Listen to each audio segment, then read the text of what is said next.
मेरा मानना है कि स्टूडेंट की लाइफ एक टफ लाइफ होती है। जी हाँ, टफ लाइफ।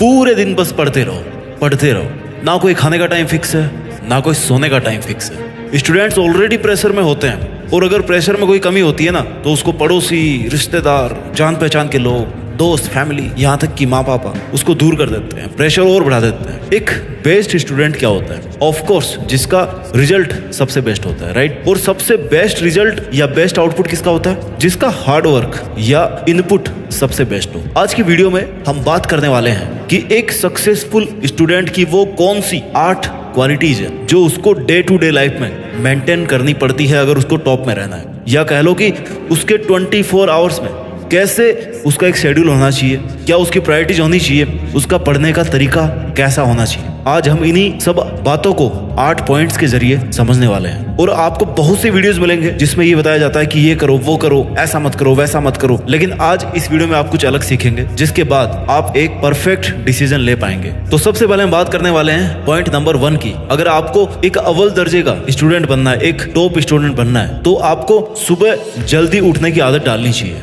अगर आपको कोई चीज सफल होने से रोकती है ना, तो वो है आपका लेट उठना, या 8 बजे उठना, 10 बजे उठना। अब होता है ऐसा ना कि आप 8 बजे उठते हैं, तो 4 बजे उठने वाले बंदे से आप 4 घंटे पीछे हो गए। और अगर आप पूरे एक हफ्ते तक इसी तरह से लेट उठे, तो आप 28 घंटे पीछे हो जाएंगे। सोचो, 28 घंटे, एक दिन से भी ज्यादा। अब इसको मंथ के लिए अब इसको एक महीने के लिए कैलकुलेट कर लो, 1 साल के लिए कर लो, 10 साल के लिए कर लो, आपकी मर्जी है। यानी कि वो जो 1, 2, 4 घंटे जो आप डेली लेट उठते हो ना, लॉन्ग टर्म में जाकर के बहुत असर पड़ता है इन चीजों का। अगर आप सुबह टाइम पे उठोगे ना, तो आप उस टाइम को यूटिलाइज कर पाओगे, आपका माइंड एकदम फ्रेश रहेगा, आपका फोकस उन सब्जेक्ट पे रहेगा, उन हार्ड सब्जेक्ट पे रहेगा जो आप दिन में नहीं कर पाते हो, जिनके लिए आपको बेटर कंसंट्रेशन चाहिए होता है, आपको एक बेटर फोकस चाहिए होता है। उन सब्जेक्ट्स को आप सुबह कवर कर सकते हो। तो ये क्वालिटी नंबर 1 है कि आपको सुबह जल्दी उठना चाहिए अगर आप एक बेस्ट स्टूडेंट बनना चाहते हैं तो। पॉइंट नंबर 2, सिलेबस को हमेशा ध्यान में रखो। अक्सर होता ही है ना कि सिलेबस को लेकर के बहुत बड़ा लफड़ा चल रहा होता है। हम कहीं से भी सिलेबस सर्च करके पढ़ने लग जाते हैं, यूट्यूब पर, गूगल पर, या किसी भी साइट पर, वहां से सिलेबस उठा लेते हैं। बिना किसी ऑथेंटिक सोर्स के हम सिलेबस उठा के पढ़ने लग जाते हैं। सबसे अच्छा डिसीजन है कि जो सेंटर अपनी एग्जाम करवा रहा है, उसकी ओरिजिनल साइट पे जाओ और वहां पर जो सिलेबस अपलोड किया गया ना, उसका प्रिंट आउट निकालो। उस प्रिंट आउट में सब्जेक्ट के पॉइंट को पकड़ो, इस तरह से बांटो, पहले वो पॉइंट्स जो बिल्कुल नहीं आते, दूसरे जो थोड़े बहुत आते हैं, और तीसरे जो एक बार आंख से निकाल दोगे तो आपको याद हो जाएगा। इसके बाद में आपको पॉइंट्स को बांट लेना है, सिलेबस को बांट लेना है। अब आपको वो पॉइंट्स ढूंढने हैं जो आपको बिल्कुल नहीं आते, उन पर आपको बहुत अच्छी पकड़ बनानी है, बार बार प्रैक्टिस करके उन्हें आसान बनाना है, उनको मजबूती देनी है। फिर आप जो थोड़ा बहुत आता है उनको कवर करने की कोशिश करो, और लास्ट में वो उठाओ जिनको आपको कॉन्फिडेंस है कि यार मैं 1-2 बार पढ़ लूंगा तो मुझे याद हो जाएंगे। Point number 3, question paper solve करें, यानी कि सेल्फ इवेल्युएशन। कुछ भी पढ़ने से पहले पुराना पेपर सोल्व करें और खुद के लेवल को पहचानने की कोशिश करें कि आपको कितना आता है और कितना नहीं आता, कितना नेगेटिव जा रहे हैं और कितने लेवल तक आपको पढ़ने की जरूरत है। ज्यादातर होता क्या ना कि स्टूडेंट बिना कुछ सोचे समझे, बिना प्लान के पढ़ाई को स्टार्ट कर देते हैं। कुछ भी करने से पहले प्लान करना बहुत ज्यादा जरूरी होता है। एग्जाम बहुत डिफिकल्ट है ना। मैं आपको बता दूं कि कोई भी एग्जाम कठिन या सरल नहीं होती, सब अपने माइंडसेट पर डिपेंड करता है। बचपन से अपने माइंड में बैठा दिया जाता है कि यार ये तेरे बस की नहीं है, तू नहीं कर सकता। ऐसा नहीं है, एग्जाम हमारे लेवल की होती है, टॉपर भी हमारे किसी लेवल से उठ के जाता है। और जब हम ये सोच लेते हैं कि मैं नहीं कर सकता, तो फिर उसको एक्सेप्ट करने के बाद ना खुद को लिमिटेशन में बांध देते हैं, एक कंफर्ट जोन बना के बैठ जाते हैं, उससे कुछ आगे की सोच नहीं पाते।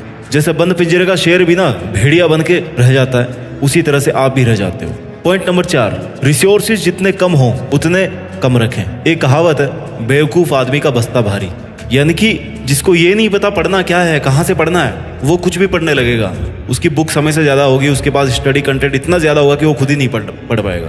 आपको स्मार्ट स्टडी करना है, लिमिटेड सोर्सेज आपके पास होने चाहिए, लिमिटेड लेकिन अच्छे सोर्सेज होने चाहिए आपके पास पढ़ाई के। एक अच्छा स्टूडेंट होता ना, वो हमेशा स्मार्ट स्टडी करेगा, वो फालतू की किताबों के पीछे नहीं भागेगा। एक बेस्ट राइटर की किताब लो, अपने हाथों से नोट्स तैयार करो, उसके बाद में उसका रिवीजन करो, टेस्ट दो, ताकि क्वेश्चन का भी पता लगे। अगर आप स्कूल के स्टूडेंट हो तो किन्हीं भी 3-4 सब्जेक्ट तो आपके ऐसे होने चाहिए जिन पर आपकी पूरी तरह से पकड़ो, क्योंकि वो आपके ओवरऑल परसेंटेज को ऊपर लेकर के जाएंगे। जरूरी नहीं कि आपको हर सब्जेक्ट के बारे में ज़्यादा पता हो, आप हर सब्जेक्ट में एक्सपर्ट हो, ऐसा नहीं हो सकता। This is against the rule of nature. जिस सब्जेक्ट पे आपकी पकड़ है ना, उसको तो मतलब आप फोड़ ही दो। पॉइंट नंबर 5, मल्टीटास्किंग ना करें। पढ़ाई करते टाइम इधर उधर मुंह मारने से बचें। बहुत सारे स्टूडेंट्स ऐसे भी होते हैं जो बुक्स खोल करके बैठ जाते हैं, लेकिन उनके दिमाग में बहुत सारी बातें घूमती रहती। वो सोचते कुछ और है और करते कुछ और है, पढ़ते कुछ और है। ऐसा नहीं करना है, पूरे ध्यान से पढ़ो, नहीं तो बुक्स को छोड़ दो और फिर सोचने को टाइम दो। जब सोचना आपका खत्म हो जाए ना, तो फिर वापस पढ़ना शुरू कर दो। जब भी पढ़ने बैठो ना, तो पूरे सोर्सेज अपने पास में लेकर के बैठो। याद रखना, एक अच्छे सिपाही की पहचान उसकी वर्दी के साथ हथियार से होती है। वैसे ही एक स्टूडेंट की पहचान टेबल कुर्सी के साथ पेन कॉपी बुक्स से होती है। हमेशा स्टेबल होकर पढ़ाई करें। 90% स्टूडेंट ऐसे होते हैं ना, जो कभी बेड पर बैठ के पढ़ते हैं, कभी बुक्स खुली रहती है, कभी सोफे पे लेट गए, कभी मोबाइल से पढ़ लिया। मतलब कोई शेड्यूल ही नहीं है, बहुत सारी चीज़ें एक साथ में कर रहे होते हैं। टीवी चल रहा है, खाना खा रहे हैं। इसलिए अगर पढ़ाई कर रहे हो तो पढ़ाई करो, दूसरा काम करने का मन कर रहा है तो पढ़ाई छोड़ करके वो काम करो। मल्टीटास्किंग से कोई फायदा नहीं होने वाला। पॉइंट नंबर 6, रिविजन करना बहुत जरूरी है।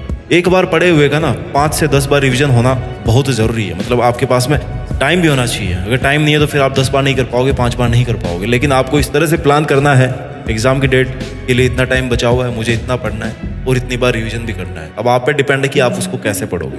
अगर इस तरह से आप रिविजन्स करोगे ना, तो मैं गारंटी लेता हूँ कि आप उस चीज़ को जिंदगी भर कभी नहीं भूल पाओगे। अब रिविजन करने का सबसे सही तरीका है कि जो भी आप पूरे दिन में पढ़ते हो, वो सब रात को सोने से पहले रिवाइज कर लो।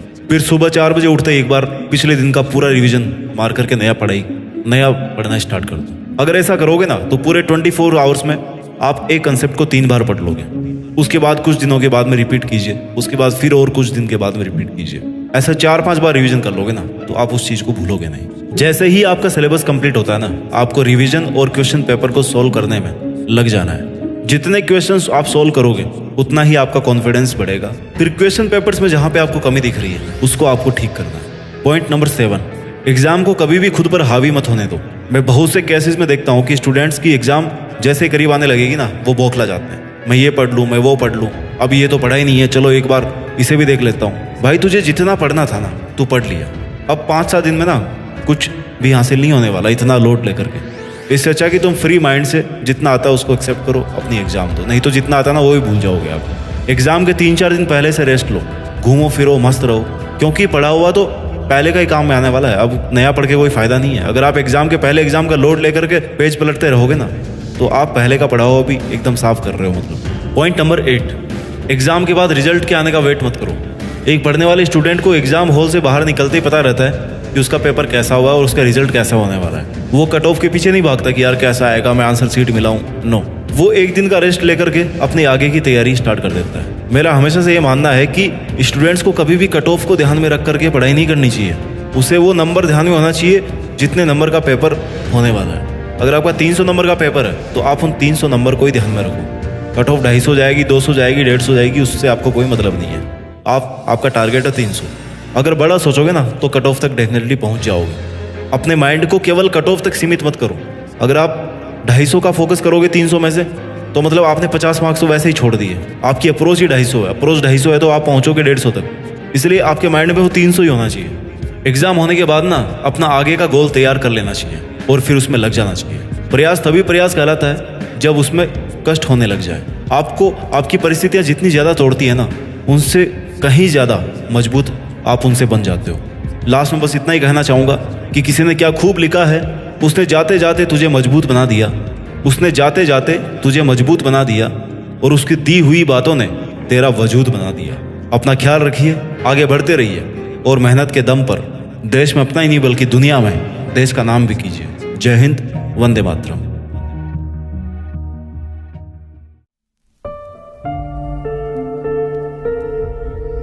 जीत फिक्स।